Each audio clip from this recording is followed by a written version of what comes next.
பெரு வளம் கொளிக்கும் சோழ நாட்டின் பழமையான நகரங்களில் திருவாரூர் மிகவும் சிறப்புடையதாகும். அது திருமாலின் தேவியாகிய லக்ஷ்மி தேவி வழிபட்ட தலம். செஞ்சடையில் பிறை சூடிய சிவபெருமான் அத்திரு நகரையே கோயிலாக கொண்டு எழுந்தருளியிருக்கிறார். அந்த நகரத்தில் வேத ஓசையும் வீணை ஓசையும் ஜோதி வானவர்களின் தோத்திர ஓசையும் மாதர்களின் ஆடல் ஓசையும் சிலம்போசையும் மணி ஓசையும் மத்தள ஓசையும் கீத ஓசையும் இன்ப ஓசைகளாக கிளர்ந்தெழுந்து கொண்டே இருக்கும். மங்கள வாத்தியங்களின் பேரொளியுடன் மாடத் தெருக்களில் செல்லும் மணித்தேரின் ஒலியும் யானைகளின் ஒலிகளோடு குதிரைகளின் ஒலிகளும் எல்லையின்றி எங்கும் எழுந்தொலிக்கும்.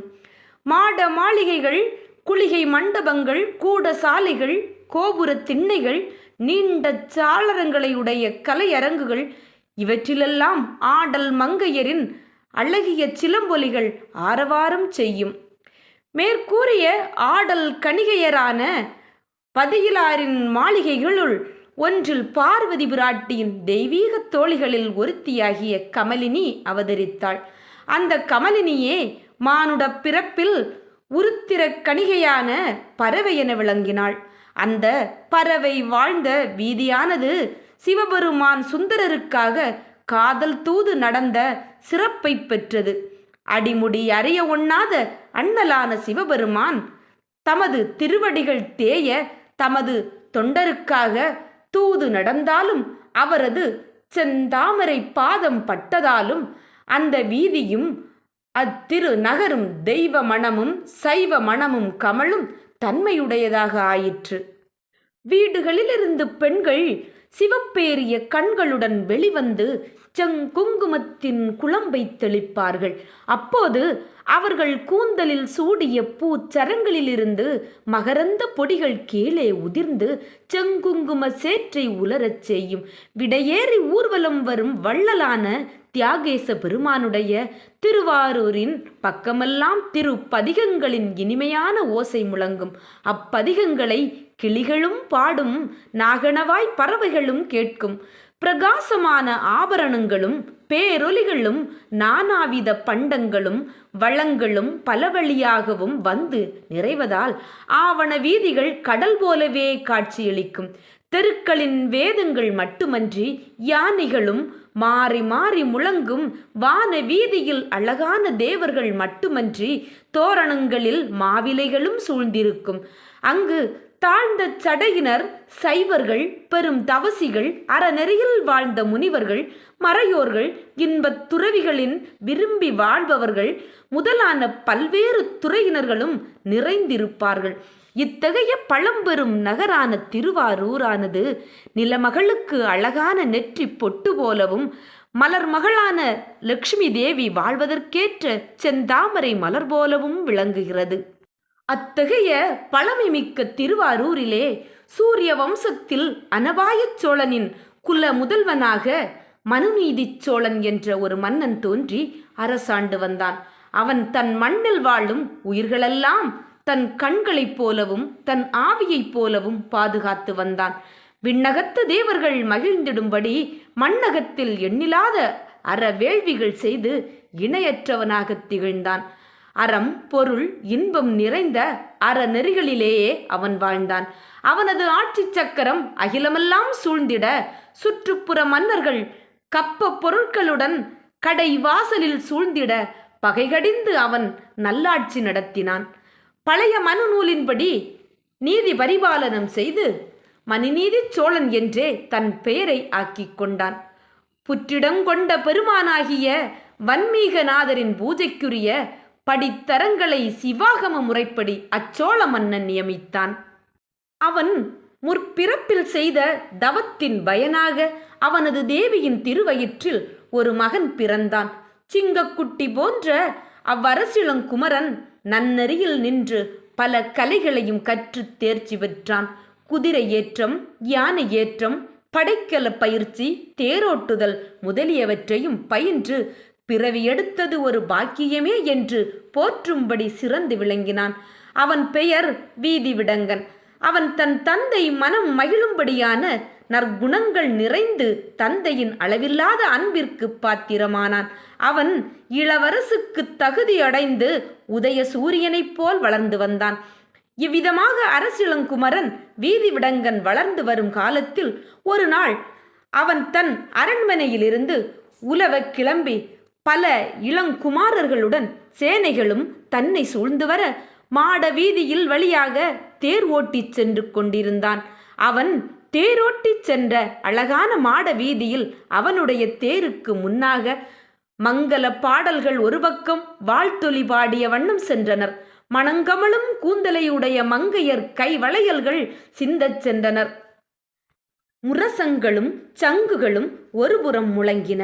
அப்போது மன்னவனின் நீதியையும் மனோதிடத்தையும் மாபெரும் தர்மத்தையும் சோதிக்க வந்தது போல் அழகான இளம் பசுங்கன்று ஒன்று எம் மனிதரும் காணாதபடி தெருவினூடே துள்ளி ஓடி வந்து வீதி விடங்கனின் தேர் சக்கரத்தில் எதிர்பாராத விதமாக விழுந்து பிராணாயபாயத்தில் சிக்கியது.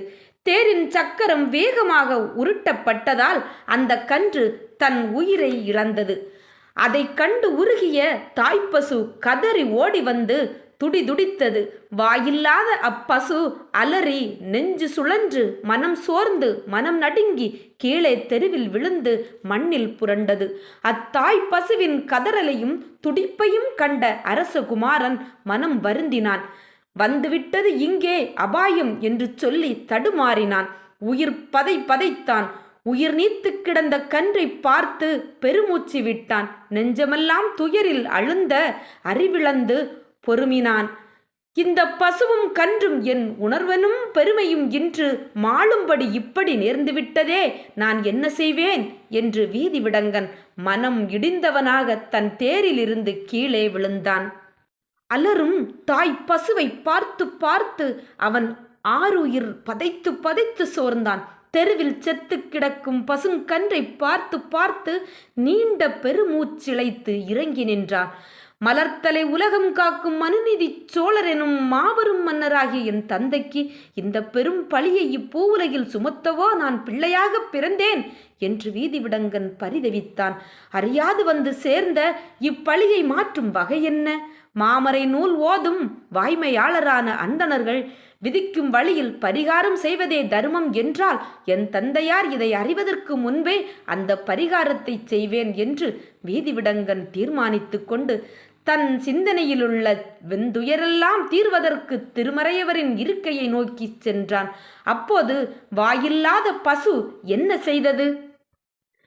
தன் கன்றினை சாகக் கொடுத்த தாய்ப்பசுவோ தன் துன்பத்தையும் உயிரையும் தாங்க இயலாமல் தளர்ந்து தத்தளித்தது. தீப்பொறி பறக்க பெருமூச்சு விட்டது. முகத்தில் கண்ணீர் வழிய கதறிக்கொண்டு தன்னுயிரைப் போல மண்ணுயிரை காக்கும் மனுநீதி சோழனின் அரண்மனையை நோக்கி ஓடியது. அரண்மனை வாசலில் பொன் போல் மின்னும் ஆராய்ச்சி மணி கட்டப்பட்டிருந்தது. குடிமக்கள் தங்கள் குறைகளை மணியடித்து தெரிவிப்பதற்காகவே அரண்மனை வாசலில் அத்தகைய ஆராய்ச்சி மணி கட்டி வைக்கப்பட்டிருந்தது.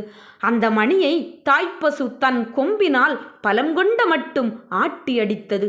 இதுவரை மணியடித்து முறையிட குறையுடையார் யாரும் இல்லாததால் இப்போது அந்த மணி ஓசை இதுவரை கேளாத புதிய ஓசை போலவே அதிர்ந்தது. பல பறை முழக்கமோ பாவத்தின் பேரொலியோ அரச வம்சத்து ஒரே மகனின் ஆவியை கொண்டு போக வரும் எமனது எருமைக்கடா வாகனத்தின் கழுத்தணி மணியின் ஆர்ப்பாட்டமோ என்றும்படி ஆராய்ச்சி மணி அடித்துக்கொண்டே இருந்தது.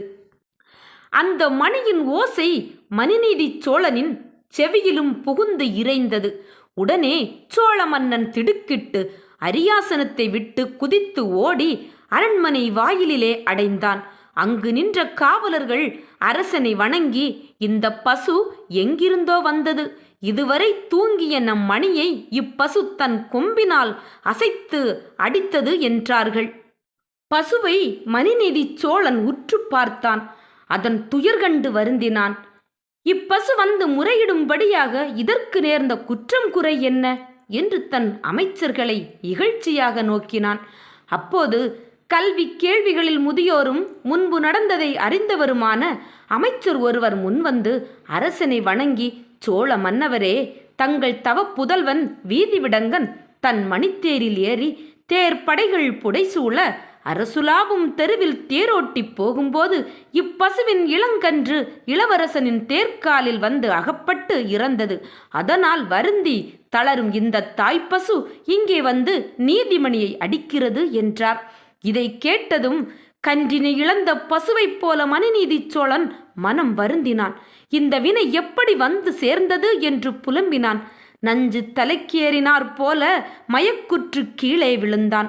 எழுந்தான், பசுவை பார்த்தான், இறங்கினான், ஏங்கினான், மனம் கலங்கினான். என் அரசாட்சி நன்று நன்று என்று தன்னைத்தானே இகழ்ந்து கொண்டான்.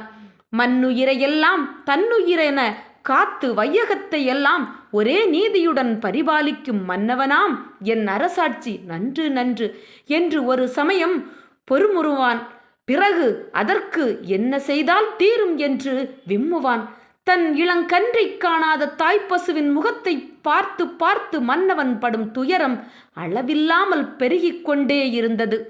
அதை கண்டு அமைச்சர்கள் அவனை வணங்கி, மன்னர் பெருமானே, சிந்தை தளர வேண்டாம், இதற்கு பரிகாரம் உண்டு. பசுவதை செய்தவர்களுக்கு வேத அந்தணர்கள் விதித்த பரிகார முறையில் தங்கள் மைந்தனையும் கொண்டு போய் நிறுத்துவதே அறமாகும், அதுதான் வழக்கமாகும் என்றார்கள். அதை கேட்ட அரசன் அவர்களை நோக்கி, வழக்கமென்று நீங்கள் கூறும் பிராயச்சித்தம் கன்றை இழந்து கதரும் தாய்ப்பசுவின் துயர நோய்க்கு மருந்தாகி விடுமா? என் மைந்தனையும் இழக்கத் துணிந்து விடுவேன் என்பதற்காகவா நீங்கள் இவ்விதம் கூறுகிறீர்கள்? அதற்காக நீங்கள் கூறுவது போல சாஸ்திர வழி பிராயச்சித்தம் செய்துவிடும் இந்த போலித்தனத்திற்கு நான் சம்மதித்தால் தருமந்தான் சலியாதோ? தன்னுயிரைப் போல மண்ணுயிரை காப்பவன் அல்லவோ? மாநிலம் காக்கும் காவலனாவான்.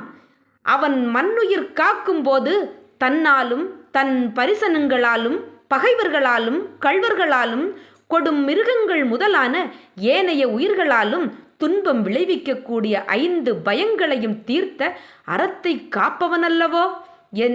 இன்று என் புதல்வன் செய்த பாதகச் செயலுக்கு வெறும் பிராயச்சித்தம் செய்ய சம்மதித்துவிட்டு நாளை அந்நியன் ஒருவன் ஓர் உயிரை கொன்றால் அதற்கு நீதியாக அவனுக்கு கொலை தண்டனை விதிக்க முடியுமா? அவ்வாறு நான் விதிப்பேனாயில் பண்டைய மனுவில் நீதி நூல் பின்வந்த மனுவால் துடைப்புண்டு ஒளிந்தது என்ற பழிச்சொல் பிறக்குமே. அத்தகைய பழிச்சொல்லை மண்ணுலகில் நான் பெறுவதற்கோ இத்தகைய பிராயச்சித்த வழியை மொழிந்தீர்கள்?